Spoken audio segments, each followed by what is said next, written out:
If you want to accomplish anything meaningful in your life, you need a team. There's strength in numbers, and it's extremely difficult to make a large impact as just one individual. Whether it be through working at a company or in your own venture, collaboration will expedite you on the path of achieving your goals. In the pursuit to build a killer team for a software startup, I recently read this book, The 5 Dysfunctions of a Team by Patrick Lencioni. After a few failures in my early entrepreneurship journey, I figured it was time to reflect on what I was doing wrong and what others have to say on how to build a successful team. Through my full-time engineering jobs, I've experienced many groups which were extremely disorganized and ultimately failed to deliver on some big projects. After reading the book, I began to connect the dots as to exactly why this was the case. From reading the entire book, I made this video so that you can learn from its framework and my experience in trying to learn from my own failures. I hope through this content you're able to set up your next team for success. The first pillar of this framework is absence of trust. The framework that Patrick teaches is based on a pyramid. Without a strong foundation, your organization is going to crumble. Through my experience in startups and traditional corporate jobs, many of my teams were stuck at this fundamental level. The base or the foundation of the pyramid is trust. If your team lacks trust, then you're going to move extremely slow. In any organization, trust is really rocket fuel. If I trust you to follow through on your task, then I can put 100% of focus onto my task. In a dysfunctional team, individuals will not trust each other and spend a lot of time correcting or micromanaging. In my own last job, I found this to be painfully true. I'd be responsible for installing tech into manufacturing plants and typically did so with one of my coworkers. As I pride myself on being a fast learner, I became pretty good at the installs after just a few trips. On the other hand, some of my coworkers weren't nearly as fast of learners. I found myself not able to trust them on finishing their work, and I would consistently pull myself off of my task to follow up with them. Sometimes they would be doing just fine, and the result was me interrupting my workflow and just seeming like a little micromanager, and meaning what would normally take me an hour might take me an hour and a half. In other situations, my hypothesis was correct and they would be messing something up, causing me to have to step in and take care of it for them.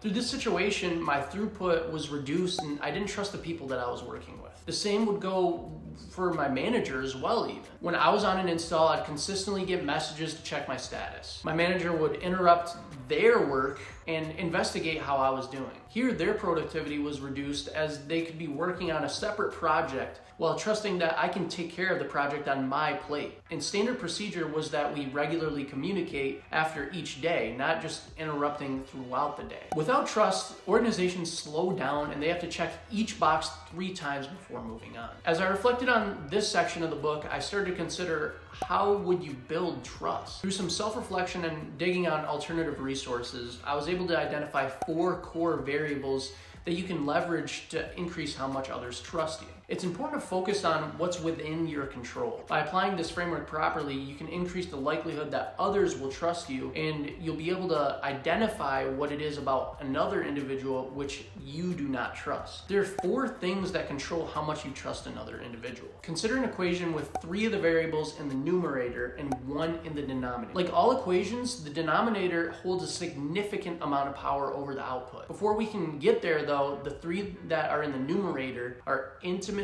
reputation, and credibility. Intimacy is built through personal connection. How close do you feel with another individual will dictate how much you trust them. If you feel as though someone is hiding information about themselves to you, then you'll begin to trust them less. If you want someone to trust you more, you need to be willing to be more vulnerable around them. Reputation is the next, which you have a great deal of control over. Another's reputation is essentially the accumulation of all their prior actions which you have witnessed or heard about. If you hear that a coworker has a reputation of leaving work on Fridays at noon without taking the afternoon off as PTO, then you're not going to trust them to respond to an email you're about to send them. As Warren Buffett once said, it takes 20 years to build a reputation and 5 minutes to ruin it. If you think about that, you'll do things differently. You cannot necessarily control others' perceptions of you, but you can control how you behave in the presence of difficult situations.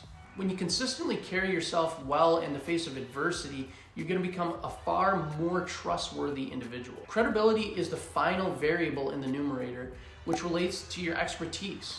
You won't be found credible in software engineering if you're a barista at Starbucks. The summer intern is not going to be trusted for giving stock advice in comparison to a 30-year veteran at Berkshire Hathaway. Again, credibility is entirely under your control. Through what your past self chose to engage in, you're now full of unique skills. If you're in a role where these skills are applicable, others will trust you to get the job done. Like reputation, credibility is not built overnight. You must deliberately pursue knowledge to fill your gaps in your understanding and become someone who's credible in the eyes of others. The final and most important variable in this equation of trust is one that you may not have thought of. Really take a moment to reflect upon this variable and how it relates to experiences in your life. The denominator is made up of self-orientation. The capacity to which an individual trusts you will be limited on how much they perceive you to be self-serving. If a politician gets on stage and claims to be for the people, but you hear about the big deals that they're making with those on Wall Street, you're gonna trust them far, far less. Through this channel, if I told you guys how I'm making this content to raise the collective consciousness with more readily available wisdom, but after making this video used all the money this channel makes to lease a Ferrari, then you're gonna trust me far less. Really reflect on the reason why you're doing something and if you would trust another individual with the same motives. Trust can only be built when collectively there is the intention to be in service of something greater than oneself. If everything you do in life is for your personal gain, others will not trust you and eventually the organization you're a part of will crumble. The next part is fear of conflict. Now that we understand trust, hopefully you're able to build more trusting relationships with others. If you're currently on a team where you lack trust with another member, it's your responsibility to say something about it. This is the next pitfall of most teams, fearing conflict. When there's a problem within the organization, it can often be resolved with a simple conversation. The unfortunate thing is that many of us are conflict averse because we don't want to hurt others' feelings. There have been so many scenarios in my life where I knew it was time for a crucial confrontation, but was too afraid of hurting someone's feelings or didn't know exactly how to word what I wanted to say. Because of these situations, I researched how to go about these difficult conversations. I made an entire other video discussing how to approach a crucial conversation, which I'll link in the description below. I highly recommend you check out this video because it covers step by step the strategy that you can adopt to have more intimate conversations with others and break past the irrational fear of conflict. In doing so, you'll build more trust with the team and redirect your focus onto areas that need the most work. The next pillar is lack of commitment. Hopefully you've taken away some valuable information from this framework so far. If you have, go ahead and hit the like button. It really helps the channel grow and educate more people just like yourself. As we move into later parts of this framework, these pitfalls become harder to detect. You'll learn through experience how to recognize these, and unfortunately we'll learn these lessons the hard way the first few times. In one of my recent startup ventures, my team really struggled because some of the members were experiencing a lack of commitment, which is the third step of this pyramid. I headhunted a programmer who I heard was elite at his craft. Through his reputation, I trusted him immensely to get the job done. Unfortunately for me though, he was lukewarm on the venture. Not being fully committed to putting time into each week, our project stalled out, unable to give serious funding as our product MVP was taking months to construct. As I reflect upon this, I realized that the signs of lack of commitment were clear from the beginning. When you're working on a project, you can feel the energy from another individual. If you want to succeed, you need them to be obsessed with winning. Nothing less than that will be enough for a startup. If you're in a less serious role, in a more traditional corporate setting, then you can still look for commitment in your team. One of my good friends from college got into the aerospace industry where he says the company culture is full of commitment. He would tell me stories about how he would have to work shifts until 3 in the morning to prepare for a launch. A company in that field is not going to succeed with individual contributors who are just lukewarm in the mission. If you want an organization to succeed, nothing less than 100% is acceptable. The best way to get others to contribute is to be a contributor yourself. As soon as you see another individual not contributing, you must put aside your fear of conflict and confront them. How they respond to this confrontation just so happens to be covered in the next layer of this framework. Avoidance of accountability. Avoidance of accountability is the next pitfall of a team.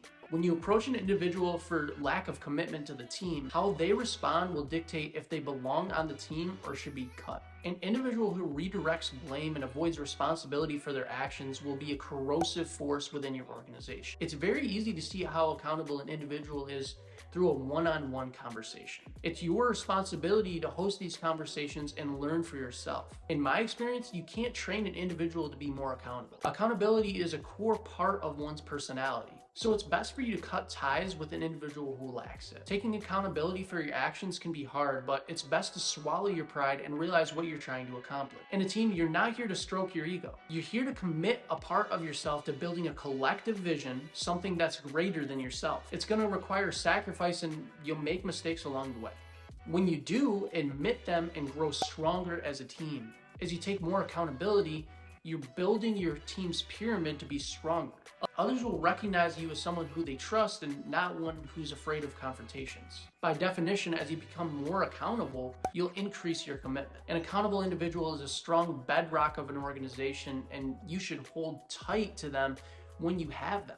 Even individuals who are accountable may have shortcomings. One of the hardest to detect until after catastrophic failure is the inattention to details. If you want the organization you're in to succeed, you must leave no rock unturned. You must live by Murphy's Law, that anything that can go wrong will go wrong. Through this belief, you must control everything within your power, which starts by being very attentive to even the smallest of details. Elon Musk would not have been able to get Tesla past the point of near bankruptcy in 2008 if he brushed by the small details. In large organizations, small percentages add up to millions of dollars. Regardless of the stage of your team, you'll be crippled by the lack of awareness over the little thing. Now, of course, there's a balance of a broader vision and the little things, but constantly ask yourself why something is the way it is and continue to be a lifelong learner. Never satisfied until you understand the root of the situation. By accepting life on the surface, you're setting yourself up to get bit by the tiny details that lie underneath. The devil is in the details. The best advice that I can give on this is to stay humble, never believing yourself to be above doing the dirty work of looking behind the curtain in your organization. This can be a tough one to put into practice because others might think that you don't trust them if you analyze everything down to its core. If you overanalyze the details from the work others have done, they can become concerned that you don't believe that they're skilled enough to do the job properly. For a team to make radical progress, the individual contributors must also be ones that have high attentiveness over the details of their work. Now, hopefully today you learned something that's relevant to the team that you're currently on. If so, comment below which stage of this framework is the pitfall of your organization. For me, I really feel like accountability is a key area which solves many of these other problem areas. Through making this video, I really learned about and I'm excited to take my knowledge to empower my next team. Subscribe to follow along on the journey.